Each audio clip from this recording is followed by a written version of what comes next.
de son mari. Tout à fait. Et c'est remarquable pour cette époque, comme tu le fais remarquer, Renseigne, parce que c'est vrai que les femmes étaient très soumises, mais on voit que Abigail est une femme intelligente, instruite et intelligente. Elle devait venir d'une famille où elle a reçu une bonne instruction, c'est certain. Et en plus, vu son intelligence, elle s'est certainement vite rendue compte que si elle n'intervenait pas, et c'est pour ça que je dis qu'elle a déjà dû intervenir dans le passé, ça aurait été le désastre dans ce foyer, dans cette grande affaire de bergerie. Hein? A souligné aussi la spiritualité de cette femme au verset 30. Lorsque l'Éternel leur a fait à mon Seigneur tout le bien qu'il t'a annoncé et qu'il t'aura établi chef sur Israël. Elle n'ignorait pas que Samuel a déjà oint David pour être le roi. Tout à fait. Et elle a devant elle le futur roi, et ce qui explique aussi cette révérence au début, c'était pas justement d'une saine montée. Et elle est, comment dire ça, comme tu disais, remplie, j'en suis convaincu, de l'Esprit de Dieu, hein, sur le plan spirituel, quand elle dit « Pardonne, je te prie, la faute de ta servante, car l'Éternel fera à mon Seigneur une maison stable. » Exact. Hein? Et elle est en train de dire à David, Dieu est avec toi, et donc tu n'as pas à t'inquiéter, mais prends soin aussi de ceux qui seront sous ta juridiction. C'est le contraire de Nabal. En somme, Nabal a dit qui est cet homme, David, et plusieurs fois dans le texte, elle va dire mon Seigneur. Le terme mon Seigneur, ta servante, mon Seigneur. Oui, pour employer encore un terme à la mode, la reconnaissance. Tout à fait. Abigail est en train de dire à David, si mon mari ne te reconnaît pas, ou si mon mari t'ignore, moi je te reconnais. Je sais quel avenir t'est réservé. Exact. Et déjà, je me place avec toute ma maison sous ta protection. Tout à fait. On peut excusez-moi, j'extrapole un peu plus, on peut y voir là deux personnages de la société courante, celui qui accepte l'Éternel et celui qui ne l'accepte pas, celui qui est gouverné par la sagesse de Dieu et celui qui l'est par la sagesse du monde, et qui va dire ridiculiser, ricaner, se moquer de la croyance de Dieu, etc., et l'autre qui sera très respectueux.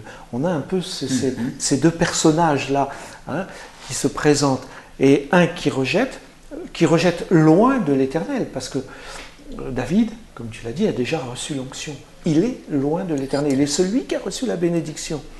Hein? Et Nabal agit en insensé de cette manière-là. Et Abigail, comme tu l'as dit, eh bien, intervient comme la personne qui est respectueuse du choix de Dieu, qui marche dans la volonté de l'Éternel et qui vient dire, voilà, je sais que l'Éternel est avec toi et je t'apporte mon service. Et je ne suis pas venu les mains vides aussi, puisque je t'apporte aussi tout ce qui pourra servir au bien des tiens. Et là, il y a une grande sagesse qu'on ne peut rencontrer que quand on est avec l'Éternel. Et ça c'est très important. Oui, et Abigail fait preuve aussi d'un grand équilibre. C'est une femme équilibrée. Elle n'a pas de complexe. Elle ne se dit pas, je ne vais pas m'aplatir devant David parce que j'ai mon amour propre à sauvegarder. Elle dit, je vais traiter cet homme selon son rang, tout en reconnaissant mon intégrité en tant qu'être humain, et je n'aurai pas le sentiment de m'aplatir en reconnaissant en cet homme le futur roi d'Israël et en le traitant en tant que tel. Tout à fait. Donc ça, c'est quand on parle du bon sens de cette femme, Je crois qu'aujourd'hui, on pourrait dire que c'est un cas d'école. C'est extraordinaire. Et puis, elle va aussi aller plus loin, puisqu'elle va dire à David, ça serait dommage que tu te laisses guider par la colère, parce que ça va te suivre tout le reste de ta vie. Elle va parler des remords. Tu n'auras pas de remords si tu pardonnes, si tu laisses la colère agir. Toute ta vie, tu vas vivre dans le remords de ce que tu as fait, du sang versé inutilement. Hein? Et quelque part d'innocent, parce que c'est Nabal le fou, hein? Les autres ne sont pas responsables. Et là, David venait massacrer tout le monde. Elle maîtrise la situation, elle sait très bien ce qui se passe, donc elle va pas, en somme, hésiter de dire la vérité concernant son mari. Le vrai décor, l'image de cet homme, donc on pouvait attendre que elle pouvait minimiser, dire tu sais, et ainsi de suite. Il n'est pas toujours comme ça, mais là, elle ne se prive pas dans le sens que elle veut arriver à l'objectif de sauver la situation. C'est un autre signe d'équilibre. Ouais. Elle montre qu'elle est capable de se désolidariser de la bêtise. On ne va pas, parce que c'est mon mari, je ne vais pas couvrir. Et je ne veux pas être victime non plus. Voilà. Qui ne dit mot consent. Hein. Voilà. Donc, si elle ne dit rien, elle participe au crime en quelque sorte. Et donc là, elle va au contraire dire non, là je ne suis pas d'accord et je viens pour le montrer et aussi réparer. Voilà. Hein, je viens intercéder, c'est ce qu'elle fait, elle intercède. Et ce qui est extraordinaire, c'est de voir l'attitude de David aussi. Parce que face à ce que lui dit cette femme, il aurait pu dire oui, ben, c'est trop tard maintenant, c'est avant qu'il fallait. L'insulte a été faite, maintenant il faut qu'elle soit réparée.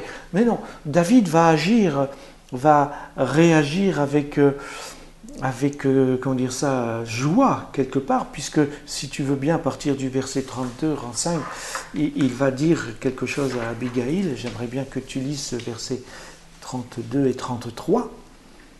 David dit à Abigail, « Béni soit l'Éternel, le Dieu d'Israël, qui t'a envoyé aujourd'hui à ma rencontre. Béni soit ton bon sens, et béni sois-tu, toi qui m'as empêché en ce jour de répandre le sang et qui a retenu ma main. » Voilà. David reçoit le message, et il le reçoit, et il l'accepte avec joie. Béni, c'est un cri de joie, quelque part, qu'il pousse, et il est particulièrement reconnaissant vis-à-vis de cette femme. Alors, on constate une chose, on l'a vu, David a une colère impulsive, mais en même temps, il s'est écouté.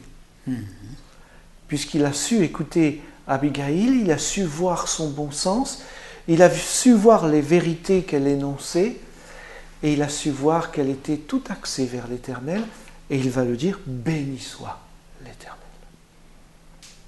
Et là, on voit déjà le grand homme qui va gérer le pays, et on peut comprendre aussi pourquoi l'Éternel l'a choisi. C'est un homme de foi, c'est un homme qui sait être aussi à l'écoute, même si parfois il en fera qu'à sa tête, il va commettre des bêtises, et on le verra la semaine prochaine avec la leçon qui suivra, l'étude qui suivra. Ici, David fait preuve d'écoute, comme il le fera plus tard d'ailleurs avec le prophète Nathan, quand celui-ci viendra le voir pour lui dire « tu as fait une grosse bêtise ». Il écoutera. Donc, on a ici trois personnages, finalement, trois personnages. Un qui est complètement, on dirait à notre époque, dans le jargon populaire, à côté de la plaque, qui est complètement à côté, et qui rate l'occasion qui lui est tendue d'agir avec bonté, avec charité, dans le principe que Dieu avait donné à Israël. À côté de ça, un homme qui, vexé aussi dans son orgueil, et pour lui et pour ses hommes, se met en colère, une colère impulsive, violente, destructrice, mais qui en même temps